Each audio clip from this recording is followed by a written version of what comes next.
Mm, recording is in progress now. Okay. So I guess we'll plop on into this since we want to I guess we need to finish in the next 55 minutes, but I don't We have a think time that limit we got for time once. limit, but yeah. I mean, I do have some episodes that drone on for an hour, but 30, 40 to 50 seems to be the normal spot. So I'll just assume we'll land in there.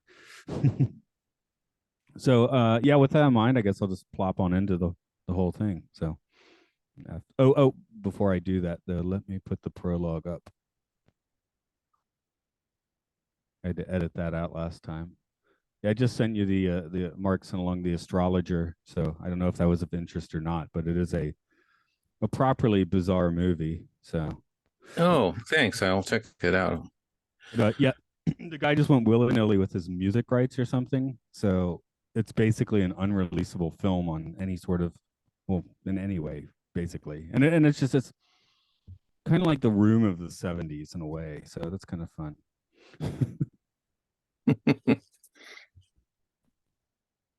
Okay, we'll get rolling with this then. Hello, welcome to Time Enough Podcast. It's where we delve into every episode of the Twilight Zone and beyond. This is Matt here, coming for round two's Brian. Hi, how are you? Hello, I'm still alive, I think. Are you? Did you have like a bout of death, a Jesus style 3 days dead? Is it 3 days or two? I guess it was the third day on which he rose, wasn't it? In this one. Yeah, I don't know. Actually, that's even with biblical stories, how are we counting time exactly? Is that like you know 3 days, 2 nights, six, Yeah, 7 days, 6 nights? What's the Harrison Ford it's like we're film? going into the third day. So I guess supposedly maybe he died on Friday and he rose Sunday morning on the service. I don't know. They didn't have watches at 33 or whatever, and they didn't have accurate watches in the backwoods of Kentucky. Where are we? Rod describes it, I believe, as the southern part of the Midwest. Louisiana? What does that mean? It's just sort of generically Southern Appalachia, maybe. I don't know what he meant by that, but that's not Midwest. That's Yeah, because I'm more east. Georgia. We got the Appalachians. I'm not going to call that the Midwest, but No, I mean so I'm Texas. Texas I don't doesn't have know. this kind of sort of thing, though, does it? Maybe way east. I don't know. Anyway, I'm thinking of the Blue Hills of Kentucky is what I'm thinking. Although I would still, I feel like you got to go one more state over for Midwest. So maybe Oh it's wait, like I know. It's in Hazard County because James Best is there. that's right. Yeah, again in the Twilight Zone, which I'll hit in a moment, I guess. Sooner, I suppose. Yes, this is the last rites of Jeff Myrtle Bank. That's another one where I had to like triple check the title because I think I wrote bank and then I was like, oh, is it back? And no, it's bank and it is bank. I've gone over it I several get the times now. impression that's a name that the writer wrote made up because I can't find any other Myrtle Banks online except for the reference to this episode. So Well, just for the tenor of the script, I'm going to do something a little different and read few things from my notes immediately. Some lines. Who in tarnation? Dag nabbit. There's another one here somewhere, I think. Anyway, those two get the point across. So that's where we are for the last rites of Jeff Myrtlebank. Trivia wise, original air date was February 23rd, 1962. This is another Montgomery Pittman joint, as the Pittman himself wrote and directed. As you mentioned, James Best was Jeff Myrtlebank. We've already seen him in The Grave, and he'll be back next season in the episode Jespel. Of course, those in the redneck know him for playing Sheriff Roscoe P. Coltrane on The Dukes of Hazzard, as you mentioned a moment ago. Comfort Gatewood was played by Sherry Jackson. She started off as a child star on the TV show Make Way for Daddy, aka The Danny Thomas Show, as we better know it on Twilight Zone bumpers. And this took her into a myriad of 60s TV guest spots. We can include Lost in Space, The Ever Present Gunsmoke, Wild Wild West, and Star Trek's What Are Little Girls Made Of as some notable appearances. That lion, Doc Bolton was played by Edgar Buchanan.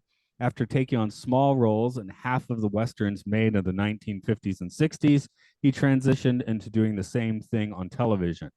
but he's probably best known for playing Uncle Joe Carson on every episode of Junction, as well as multiple appearances of that character on Green Acres, and the Beverly Hillbillies. Lance Fuller was Ogram Gatewood. He did quite a few uncredited film appearances as a contract player, but you'll find him co-starring in a few genre flicks like This Island Earth. He's our first Hollywood Babylon case in a while, getting shot in the chest by an LA cop in 1968, but he did recover and also went uncredited in later films such as The Andromeda Strain. Finally, we do have music here by Tommy Morgan. You likely noticed a bit of harmonica in this episode, and Morgan was considered to be the most heard harmonica player at the time, with him doing his thing in more than 500 television and film productions. I don't know. How do you feel about harmonica scoring? I was interested in looking him up and discovering that fact. That was very eye-opening. I didn't know that one guy was playing the harmonica just in just about every Hollywood production you can imagine, including the new Twilight Zone, apparently, later on, according to his website, and an episode of Star Trek, but I'm not sure which one. It was probably maybe Spectre of the Gun, maybe. Spectre of the Gun was my first guess. Yeah. That I guess that's the most Western of TOS episodes. Yeah, that's mentioned on his website, but not in IMDb, so I wasn't entirely sure. Oh, speaking of IMDb, my wife pointed out that there's a notable gaffe with the coffin in this episode. Did you see it? I didn't see it. Throw it out there, sure. It's got some holes drilled in it for air. Oh, well, just in case they didn't hold a proper weight, but they were, they at least drilled a few holes in there. So yeah, I guess you could have done that on the side that like wasn't on camera, but someone put it the I wrong hope way. so. Yeah, I hope it was the side that was facing away from the camera. How else would anybody have noticed it though? So yeah, it's one of those little production goofs. Exactly.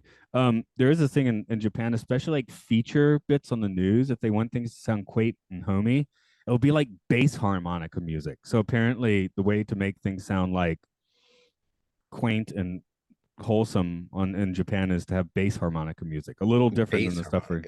Yeah. I I think didn't know there was a bass harmonica. I think Stevie Wonder liked to put more bass harmonica in his songs. Just, I mean, think of a harmonica, drop it down an octave, and there you are. So it's like your bass ukulele versus your standard little, soprano ukulele. I think we're gonna call that. I think we'll call that a baritone versus tenor versus soprano. But yeah, I don't know if ukuleles go full bass, but hey, you make one big enough, sure, why not? I don't know what the concert ukulele is. I happen to own one of those. That is slightly smaller than the tenor, but still a lot bigger than soprano, which I think the one I have right now is considered a tenor, but it's slightly thinner. So who knows? Oh, there's the ukulele. Yeah, I don't know. Could you do ukulele music for the Blue Hills of Kentucky? I feel like you'd at least need a banjo for that. I've only graduated to chords. I don't know if I can pluck out anything that would be sufficiently homey for this episode. I'm a microphone holder. Yeah, I'm a microphone holder. I can't do that. I am giving you the prologue. You get a nice short one if you want to roll with it. The time, the mid-20s. The place, the Midwest, the southernmost section of the Midwest. We were just witnessing a funeral that didn't come off exactly as planned due to a slight fallout from the Twilight Zone. I like to keep this one simple and say they just forgot to hold a wake because they didn't know any better. I know later the doctor. I don't know what their customs are there. Yeah, what are their customs then? Yeah, later the doctor does say when the family went away, he did the needle test and stuck a needle into the guy to make sure he's dead. So, of course, Uncle Joe. Yeah, Uncle Joe. Of course, I can't think of him as anything other than Uncle Joe as I watched this. See, I don't know. I could love Petticoat Junction and Green Acres now, but when I was when I was a teen, turning on like Superstation or something, if it was Green Acres, I was not watching TV at that time. I didn't want to see the rednecking so much, or But Green Acres was the more surreal show. This weird things happened on Green Acres. No, now I think I think I'd Yeah. like it now, you know? I just like, yeah, just it was kind of a turn off for 15-year-old Matt. So, um, as you know, if it was Saved I by the got Bell, I'd into sit it. there for 2 hours, but yeah. I guess I was raised in a little bit of Green Acres watching the, the afternoon reruns. And it was just like strange things would happen. I'm like, okay. And then you realize slowly, wait a minute, this is like part of the Petticoat verse or something, because there's two shows shared casts and situations and places like Pixley and Hooterville. And it was I just wonder very, very weird. if we can connect it to, I wonder how many universes we could connect that to. I mean, there's lots of weird stuff out there. I know in the late 90s, like crossovers that cross shows that should not belong together at all. You know, like, do you have one on the mind? Well, I was gonna say they did later cross it over to um Beverly Hillbillies because Uncle Joe turned up there, I Three think later. appearances. Three appearances Yeah. there, 17 on Green Acres and 220 on Petticoat Junction. I did not put the numbers into my trivia, but for some reason I remembered them for the last 5 minutes since I wrote the trivia. um, But yeah, if you can connect anything to any of those universes, then you can spin it out from there, I I mean, suppose. Star Trek: The Next Generation, Webster's in the same universe, so that's kind of cool. Webster? Oh, really? What was that connection? I don't The remember. final episode of Webster ever has him being beamed onto the Enterprise D. And it's a clip show because he's describing to Lieutenant Worf. Oh, I saw Um, clip. I saw clips of that clip show yeah, I know. online. Yeah. I think I shared it a few weeks ago after I discovered it existed. So, yeah, once you that, and I know maybe it was like NBC's Must See Thursdays or whatever they called it. Maybe it was Friday. I don't even remember anymore. But I think all of those shows were linked together once with a hurricane, even if it didn't make sense. So, you know. Well, it's usually the producers that link the shows together, like trying to think of another example of that. I'm thinking like $6 Million Man, Bionic Woman. Well, obviously one was a spinoff of the Yeah, other, but that's then more of an obvious. they switched networks. One of them went to NBC, right? I think Bionic Woman, but yet they still did crossover episodes between them because they were from the same studio. Mrs. Must have been Columbo, weird. wherein Columbo himself never shows up. That's a weird one. That is strange. Yes. Those are I Kate Mulgrew. Yep. I think the Myrtlebank universe is pretty much hermetically sealed though. I think this is it. I think this is all we have to think about for the Myrtleverse. And every other Twilight Zone. I don't think we ever had a crossover to another Twilight Zone. Well, I don't know. There's some later series. Maybe some of the '80s ones cross is with the hurricane or something. I don't know. Guess we'll find out when we get there. What is your favorite redneck name? We get some good ones here. Myrtlebank's a good one. Ogram's a fantastic one. Ogram. Yeah, Ogram is great. Comfort is a nice name. Those are What's the a only comforting ones. name? Comforting name, Yeah. yes. Oh, speaking of town folk, who we didn't really get the names of, there was another Star Trek crossover. The elderly guy, what was his name? John Lawmer. He was in The Cage. If you recall the survivors, quote unquote, Ah, yes, with yes. Vina, he was the leader of the survivors. That was Okay. very soon after this, 64, right? So a couple of years later. Yeah, this is one of those things where when doing the trivia, I was like, okay, there's like 15 names here. I'm taking the four I can like picture in my mind while looking at the list. I'm going to do those four. So after that, I was like, and also, I mean, I feel like today's trivia was it was long enough. Let's put it that way. I didn't think it needed to be longer. There's never enough trivia. You just keep going and going. You can talk for an hour about trivia. Yeah, So but what were your favorite sayings? Tarnation and oh, the ones I wrote down were who in tarnation, dag nabbit, because those are just the obvious ones to write down. Um, I'm gonna save this one. I did like when the doc is BSing everyone. He says Espo suspendo animation, and I wonder if we should use that spell on J.K. Rowling and see what happens. Maybe she'll abandon Twitter. I I had a couple notes like that. Well, with respect to that one, I guess we'll get into the plot of the story. But when he came home and was eating his first meal back home, he said that was larapin good, Ma. Have you ever familiar with the word Larapin? larapin? No, that's probably why I didn't write it down. Sorry, another one. I'll be double dogged. Okay, but I'll be sorry double to dogged. Yeah, we have that in here too. That's the one I knew I wrote down but was missing. Larapin, what is that? Larapin, well, as it's defined online somewhere, especially of food, it's excellent, uh, delicious, by analogy with whopping good or Ooh, thumping whopping good. good. It'd be larapin good. And that's an expression that I've heard my relatives back east use. So I have heard the word before and left, and I came back from like a family reunion or something going, what? Is that word real? Is that actually out there in the world? And sure enough, it is. And there it is in the Twilight Zone. So, Okay. The one that got me was I have a fair amount of family in Maine, and I worked in Maine teaching like environmental education for a year. And of course, I guess it's really a Boston thing, but it tracks over to Maine. That's wicked good. He's wicked smart. wicked. Yeah, Massachusetts, yeah. You hear yeah. Penn So Jillette say wicked a lot because he's from Massachusetts. right. So that threw me off when I went up there to work, and people were, "That's wicked good." I'm like, "What is that? Does that mean it's not good?" Which is not the case. That's very good. But Remember when bad meant good? That's bad. oh yeah, yeah, yeah. I don't know if that one's still in vogue or not. I don't think it is, but Well, it's not because I can prove it with a sentence. That Michael Jackson, he was a bad man. That takes on like 8 different meanings now. Which one did I mean? Nobody knows. oh no. It's highly confusing.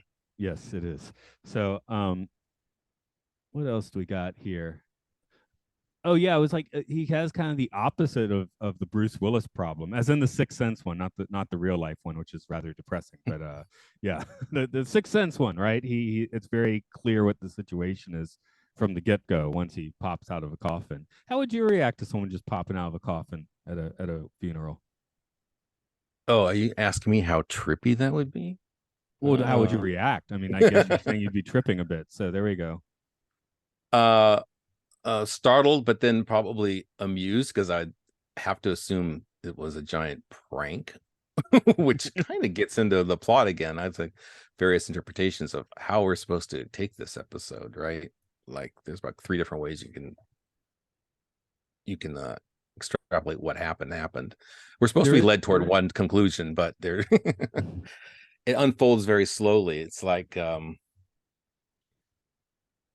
if you notice he was kind of fairly shocked and surprised throughout the whole episode, but he kind of started getting a little darker and darker as time went on. So Yeah. what do you think of that? Well, at the end But though, I'm like maybe Comfort has just never seen self-striking matches because it's the 1920s. I don't know. I mean, you can do a little sleight of hand and make that sort of thing happen. yeah, well, I was just trying to think of going through the logical explanations of what happened, but then they kept checking you at every step of the way. So there's the actual premature burial and resurrection, which I was getting back to episode stupendo animation. What is it? 30 cases in 1500 years, and most of them in Europe, whatever it was. He's good at BSing. Yeah, good But at that BSing. but that phenomenon is real, and it's called less complicatedly auto. Well, this is more complicated. Auto resuscitation after failed cardiopulmonary resuscitation, but people just call it the Lazarus effect for obvious reasons. And believe it or not, there's been 38 cases in the last 40 years. Oh, okay. So a little Those more numbers, common than we think. the numbers almost lined up except for the 40 versus 1500. But yeah, Um, there's one other idea that just dropped in my mind because I've read a bunch of weird metaphysical and mystical books. The idea of the walk-in, which I've heard several people talk about. Like someone has a horrible illness, injury, actually dies, and like another soul takes their place, which I guess is what the townspeople are kind of thinking here anyway, right? They're kind of yeah, assuming. they're going towards evil spirit or something like that. So there's that. I think that's where we're supposed to believe they're going with it, especially with the match being sort of a devilish sort of thing. So I don't know if it's supposed to be the devil or just a demon of some sort. Is that what they're implying? Some sort of impish being that took advantage of the situation and came along and took his body. I don't know. And this could be 2023 guy like reading in too much, but they keep talking about he keeps fiddling around, which I'm like, what's that actually mean? Later, Comfort says he hit me in a different way than we do around here. No, no, no, that was actually That was Algrim, right? Ogram. That was Ogram. Excuse me. That says that. So I'm like, that feels like kind of a metaphor, which I don't know. I mean, in 1962, it's hard to say because you would make it really under the surface if you were going for it. The whole Spartacus thing, right? So That's far. Yeah, yeah. it Do you did like kind of. oysters or do you, okay. So that at least dropped my mind. Like, I don't know that. I mean, this is not so much a Serling one as a Pittman one, who is now this is his. What do you do? Two, the grave, and this one. There might be another one in there somewhere. But I feel like the Pittman Yeah. ones are kind of like on their own little specific Twilight Zone track. Like they feel a little bit different. Aren't they mostly are they mostly rural ones? You pointed out that there was a lot of rural Season episodes. three's got a lot of rural stuff. Yeah. And even two, it's not rural, but it's two abandoned people in a urban jungle, right? So, I mean, you could still the kind of basic template. Well, yeah, there's obviously some ranch in Southern California they could use for outdoor scenes, but it seems like a lot of it's also, Was it the hunt? Maybe the hunt was a probably the Pittman. hunt. Yeah, that's that being another rural one. But yeah, I've definitely been tracking like season 3 of the Twilight Zone has a lot of very elderly people and a lot of very backwoods stuff, which I don't know. Just I mean, as someone that goes through every episode and air date, you start to notice this. Well, yeah, and also heavy with Earl Hamner and Montgomery Pittman scripts. Right. Oh, there And was go ahead. I was just saying at this point we are seeing less of the season 1 pinch hitters. I don't remember seeing so much Richard Matheson lately, or the guy whose name always escapes me and it shouldn't. uh, George Clayton Johnson. Not him. The guy that Oh, died in Charles Avengers. Beaumont. Thank you, because he's actually like my favorite non-Serling writer on the Twilight Zone. I can never remember his name because I'm an idiot. So Yeah, Beaumont's probably the second most famous and overall, regarded writer Serling, I think, and yeah, also because a I feel lot like of lot scripts. the Matheson ones tend to be like maybe a little more high concept, but they feel closest to Serling. Like you could throw out some Matheson and Serling episodes, and I might Mm-hmm. have to flip a coin to decide which one I thought wrote it without looking at the credits. Where these Pittman ones have a flavor, Clayton Johnson ones are different. The Earl Hamner ones are very different. So So it's like I keep thinking that somewhere, in the Waltons, in somewhere outside of town or whatever in the Waltons, is probably some Twilight Zone patches. there's a cornfield. There's a Yeah, that's where the cornfield is.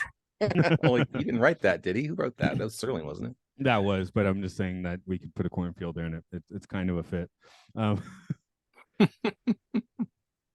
the other one that this made me think of, by the end, like you said, they have subtle hints throughout the episode, build slowly. I'm sort of like, this is kind of like an alternate It's a Good Life in a way, because by the end of the episode, he's put in the same fear as Bill Mumy's character. I forget the kid's name, but Right.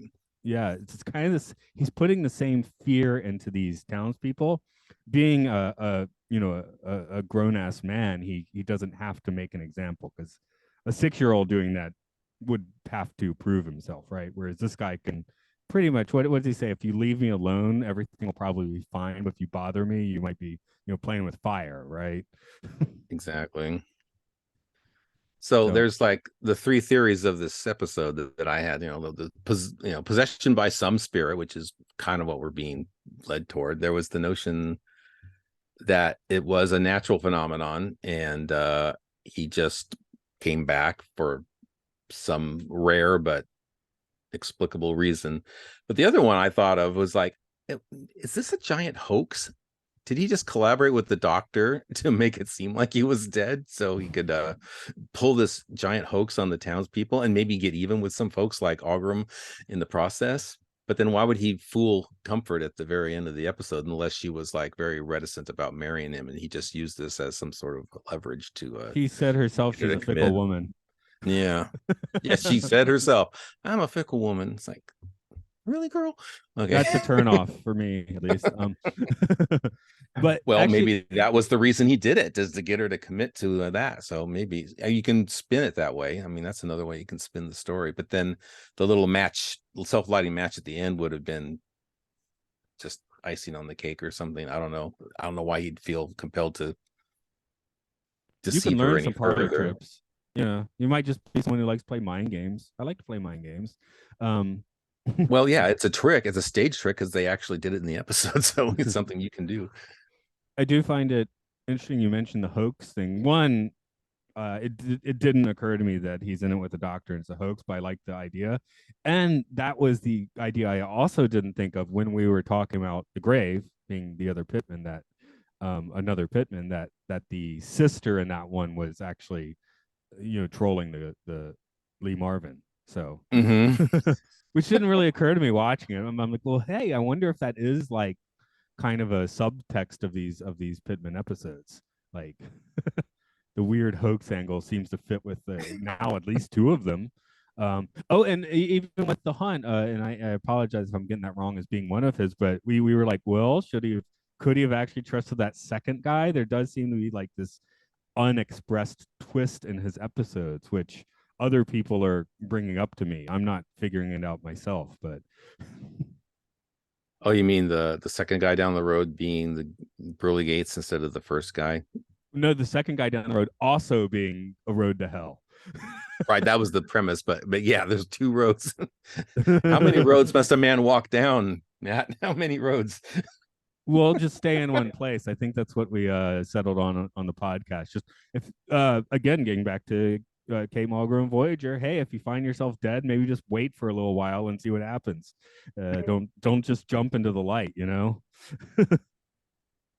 Yeah, it's well, the alternative in that situation is just kind of stay on Purgatory Road for all eternity and never go down any of them. So yeah. Well, the passersby, she hung around purgatory for a while and eventually went on her way. So, you wait, you collect information. That's not the worst idea. You're already dead. Yeah, What are you gonna do? Die?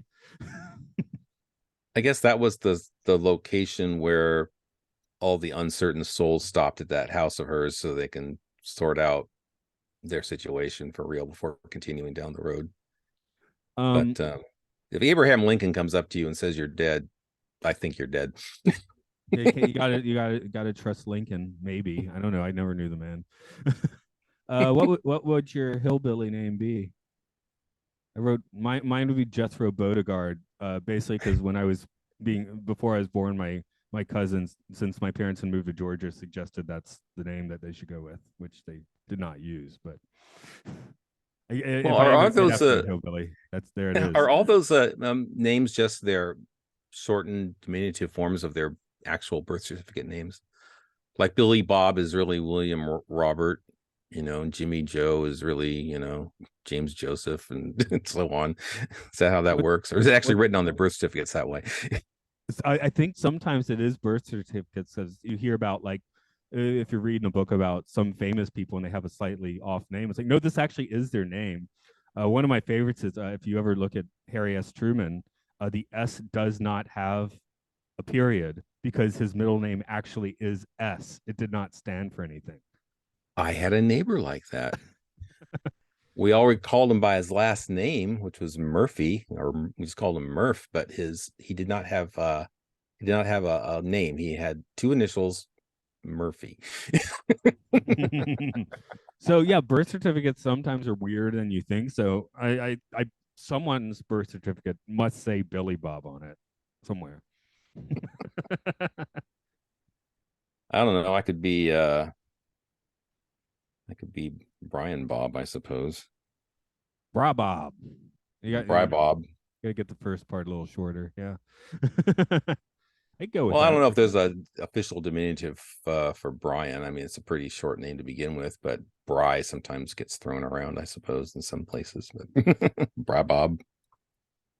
I'm just looking through my notes for anything else that I you know came down with. Oh yes, I just a few of my snarky comments that I made is one, the doc mentions the needle test, and obviously it would be anachronistic, but I just wanted him to be like, yeah, I tried the Joker's pencil test, you know, from the Dark Knight or something. Yeah. That's harsh, man.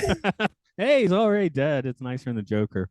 Oh, the other one at the end when he is confronting the posse and he snaps. I was like, if he is powerful, like it's a good life. Maybe that was like a Thanos snap, and it's just that village didn't necessarily have people disappear. But if you went to the cities, you know, a lot of people just vanished.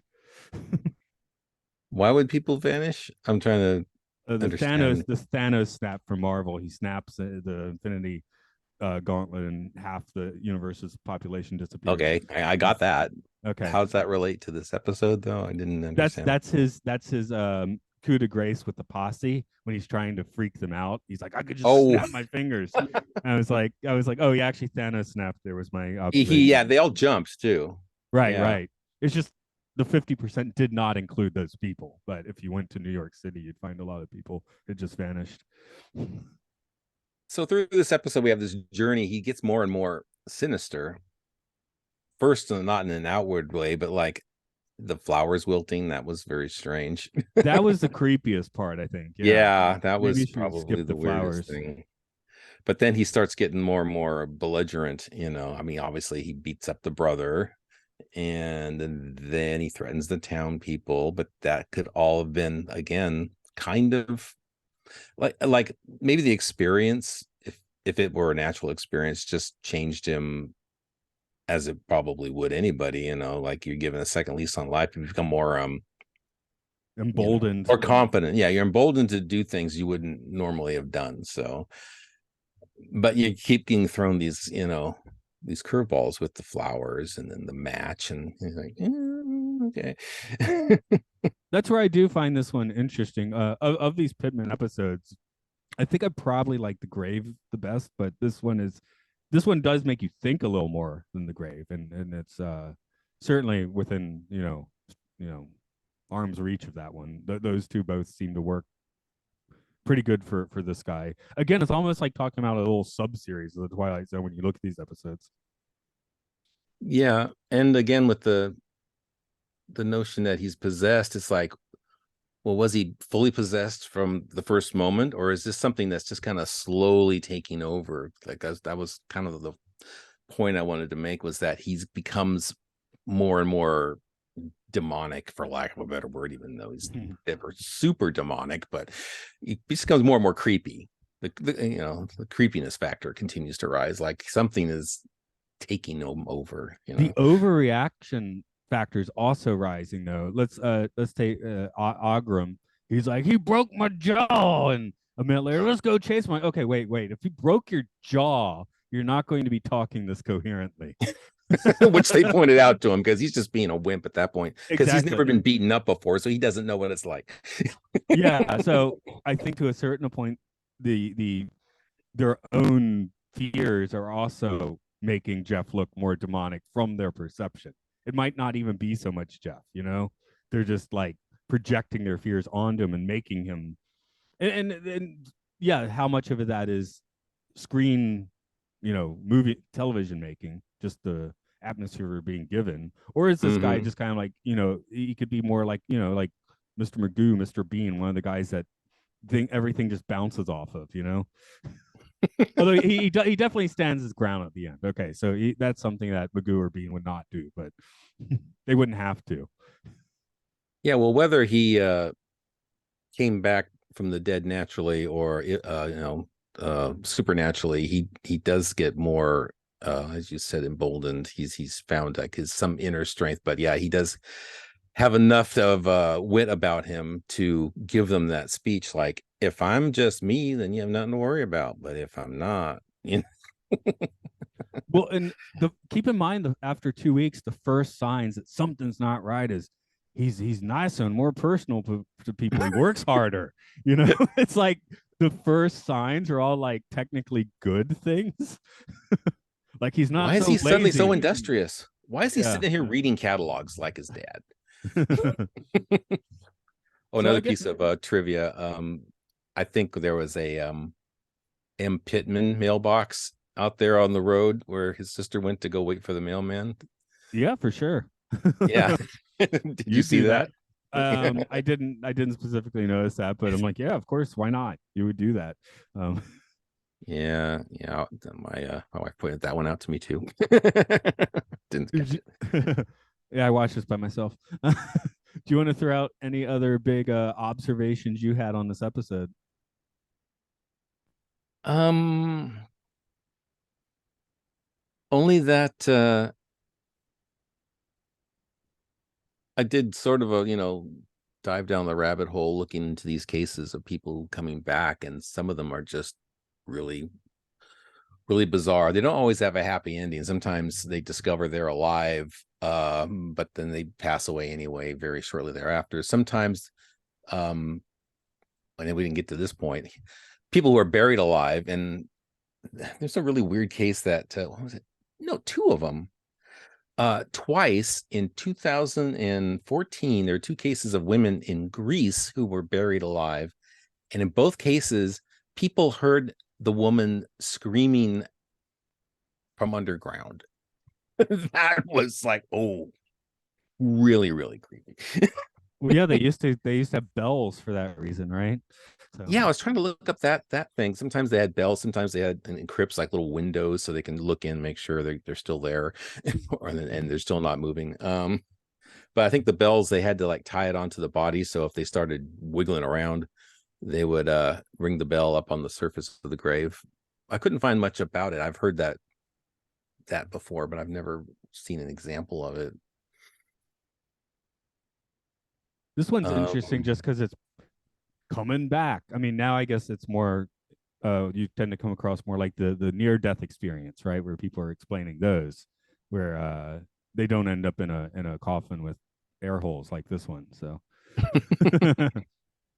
yeah, well, there was somebody who had also made an elaborate mausoleum where it was possible that if the body came back to life, it would add ample access to the outside in a hatch or something so they can leave just in case they resurrected just spontaneously. So again, I found a lot of weird stories like that. um, I guess we'll go ahead and do a few questions here. The first being who in this episode went through the Twilight Zone?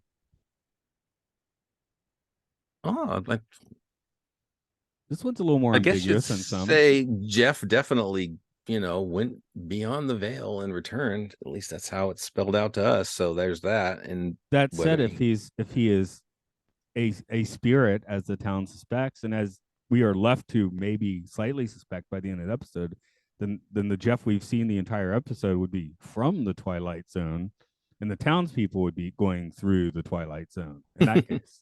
So if they're right, then the town's going through. I think the town's going through the Twilight Zone in any case, like maybe more than Jeff.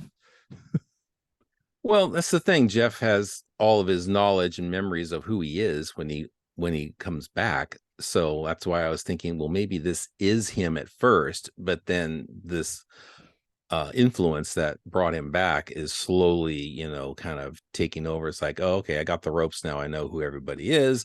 I have all your memories. I can start doing things I want to do. And then, but we don't ever have any sort of like inner conflict, any sort of battle where he's like talking to himself and like, get out of my head sort of thing. He just kind of slowly eases into this new persona. So, If it is an outside thing coming in, maybe he's like, "Golly, come on in."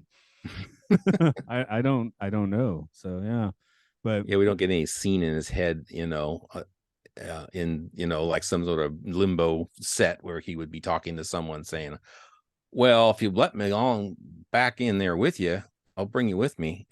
And then just have him get the boot later on. But but there's no sign of conflict in his head. It's just he seems very genuine, seems very sincere, like shocked as everyone that he's alive.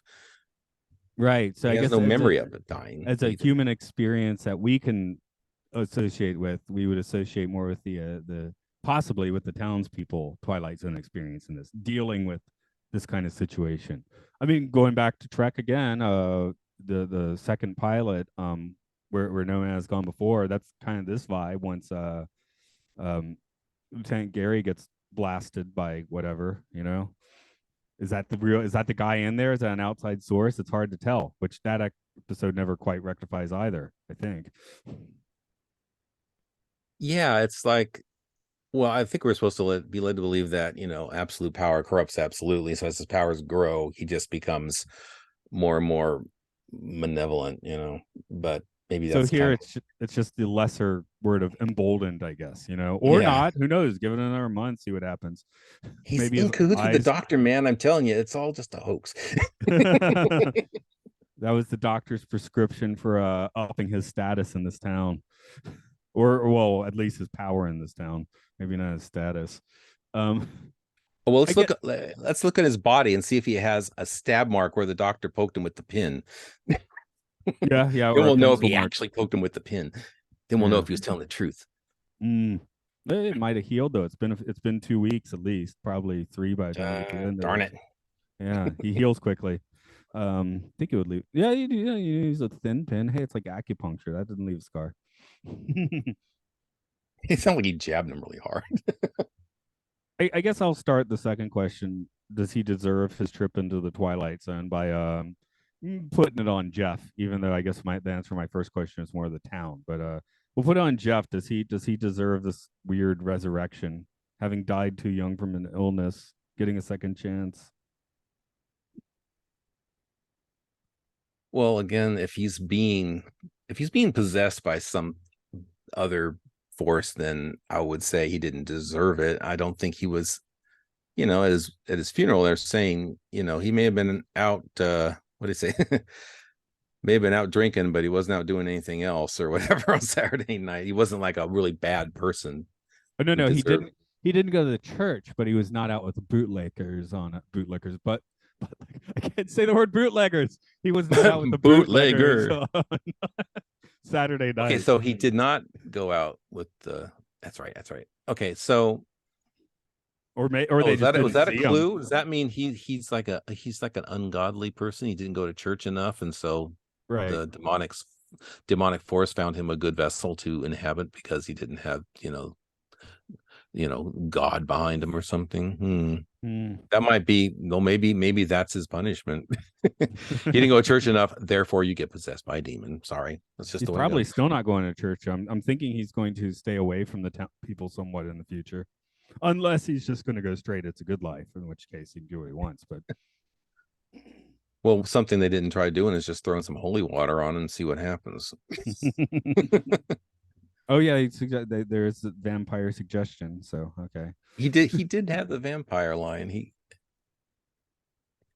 See, that's now that he's starting to kind of manipulate comfort in that sense, like, oh, I didn't do anything wrong. Why are you treating me this way? Wait. but yeah, But who did who deserved it? Maybe the townsfolk deserved a little bit for being a little, kind of dickish towards him, I suppose. jump to conclusions, mappish with him. Yeah. But who knows? I mean, the episode definitely leaves up in the air that they are, there's intimations their conclusion might hold some water because this is the Twilight Zone. I mean, so in the real world, you might not want to jump to that conclusion, but in the Twilight Zone, you can. What's your tripometer? 0, of course, is not trippy. 5 is pretty trippy. I don't know whether it was natural or supernatural. I think coming back from the dead is fairly trippy. Whether it's you yourself or someone you loved and seeing them come back. So I would probably give it more like a 4 on that sense. I just think that's it. It takes a while to readjust when you've gone through the trauma of losing them and then having them reappear. That's doesn't happen very often in the real world. So we're seldom prepared for it. I settle on a decimal. I think hillbilly, like cowboys and hillbillies tend to take the trip out for me, but I agree there is a lot of trippy stuff in here, so I wanted to give it more than a 3, so I settle on a 3.25, so a little lower in yours, but yeah, there's enough the ambiguity here is makes most of the trippiness for me, I think. So yeah, me too. I was just going integers. I was trying to keep it simple. because even very trippy Twilight Zones sometimes do provide sort of an answer, where this one leaves it way up in the air, you know? So, like, Willoughby makes it clear that the guy did die in the end. How exactly is ambiguous, right? You know, Shadow play, Hmm. this guy does go through the cycle every night, but why is why things change is ambiguous. But this one is just like, I don't even know if this guy, like you said, if it's natural or a hoax or if something weird actually is going on. So Yeah, that was the thing about it. There are multiple directions it can go. I mean, we're just kind of led along with the townsfolk's interpretation, and the doctor corroborated his death, but makes you think about these actual cases. It's like, how could people miss out on that? Well, apparently they do actually go through a complete shutdown, but then spontaneously their respiration or the heartbeat, which both have to happen recombust. because your brain's going to die in short order if he doesn't get this oxygen right. So, but Yeah. some people make full recoveries from it, being dead for like upwards of 30 minutes or something. It's like, wow, that's just crazy to think No, about. I'm not an MD. I don't know how this works. Neither am I. That's why it's freaking me out a little bit when I think about it. I guess I will wrap up for today. Do a bit of the business. Of course, we're Time Enough Pod on Twitter, Facebook. Support us on Patreon at Podcastius, where we talk about good films and bad films on Films and Filth as well. Brian, you're there for the supposed film Once Upon a Time in America and the supposed filth, The Avengers, which I think recently aired as this one is. So this is more far flung in the future. Oh yeah, we're Uh, thinking forward into yeah, the future. that's right. Occult Disney. We look into the weirder side of the mouse, and you can hear some video game stuff with Luke Loves Pokemon, Hyrule Field Report about the Zelda games, and the Game Show where the gamers game each other. Okay, I think we've covered it. And your thing is, I guess, currently just showing up on our podcast, so that pretty much that My plugs thing everybody. is your thing these days. This is where I spend my time. So I am the come over to walrus. Podcastius. And if you're not there, go over to Mission Log and hang out with those folks because they're all fun. Yes, And they're usually over here too. So which we're about to do right now. So I'm going to kill this podcast and resurrect into a live chat, I guess, but in less than 3 days. all right. Well, it was Larapin good.